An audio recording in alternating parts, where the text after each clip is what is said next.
ደግሞ በጣም ጎበዝ ሃይ ስኩል ላይ ነው የተዋወቅነው። መጀመሪያ ግን የተዋወቅነው እኔና ጓደኛ 16 ዓመታችን አንድ ላይ ነበር የምናከብረው።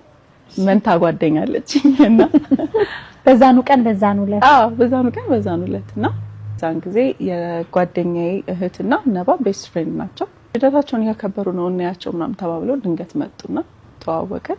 ከዛ በኋላ ረጅም ጊዜ አልተያየንም። ላይብራሪ 10ኛ ክፍል ማትሪክ ያስፈራ የለ እዛ ሳጠና እሱ ደግሞ በጣም ጎበዝ ተማሪ ነበረ። ከላይብራሪ ማይጠፋ አይነት ሰው ነውና እዛ አጋጣሚ ተዋወቅን። ከዛ የሆነ ያህል ጊዜ ጓደኛ ነበርን፣ ኖርማል ፍሬንድ ነበርን ምናምን። ጓደኝነቱ ነው ትሩ ፕሮሰስ ወደ ሌላ ነገር የተቀየረውና መጀመሪያ ጓደኛዬ ነበር። ከዛ ሃይ ስኩል በአንድ አመት ነበር የሚበልጥሽ? እሱ በአንድ አመት ይበልጠኛል። እሱ 11ኛ ክፍል እኔ 10ኛ ክፍል ማለት ነው።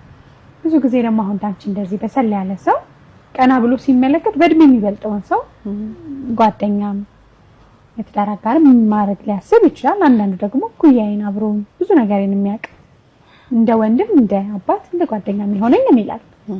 ታስቦበት የተገባ ይመስልሻል ወደ ትዳር ህይወት ወይስ ነገሮች አስበንበት አይመስለኝም? እውነት ለመናገር ግን አይ ቲንክ ከፍቅረኛሞች ምናምን ያለፈ በጣም ጓደኛ ነን እኔና ነባ። ሁሉንም ነገር ነው የምናወራው፣ እቅዳችንን ሐሳብ